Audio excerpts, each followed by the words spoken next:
भारतीय नववर्ष पालन उपलक्षे जागृति सांस्कृतिक युव संगठन पक्षर पिपिली बजार पंचुदोल मेलन पड़िया तीन दिनिया सप्तदश जागृति महोत्सव 2026 गुरुवार दिन उद्घाटित हो जाएगी। वर्ष महोत्सव सह पुस्तक मेला कार्यक्रम में सामिल होइछि।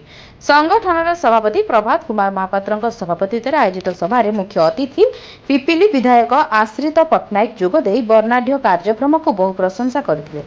सामाजिक क्षेत्र में अनुष्ठान बलिष्ठ अवदान को बहु प्रशंसा करी सरकार स्तर में जागृति महोत्सव पालन पर से प्रतिश्रुति देते।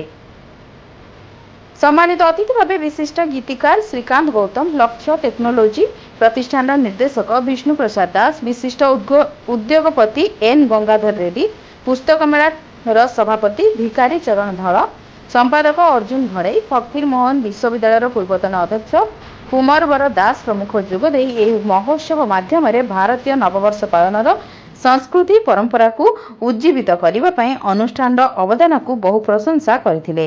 अनुष्ठान मुख्य उपदेष्टा अध्यापक डॉक्टर शशिकांत नायक, उपदेष्टा मंडली इंजीनियर रमेश शतपथी, वामदेव मिश्र, रघुनाथ दास प्रमुख जोगदे कृषक रत्न सम्मान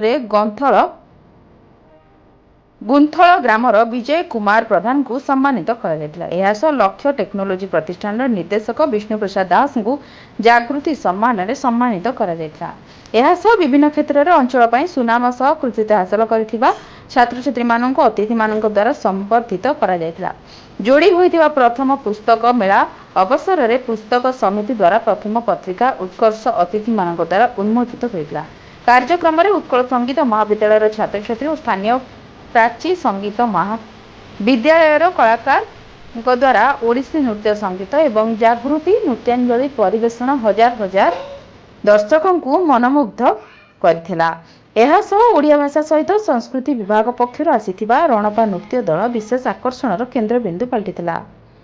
ब्यूरो रिपोर्ट पिपिली न्यूज।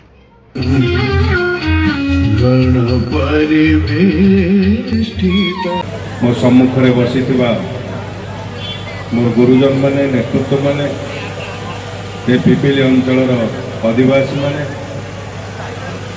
मोर युवक साथी माने एवं सर्वोपरि जागृति परिवार समस्त सदस्य बंधुगण समस्त को आज मु ओडिया नववर्ष एवं 17तम जागृति महोत्सव रे आपण मान को समस्त को प्रणाम जनाऊँगी, स्वागत करुँची, धन्यवाद दू।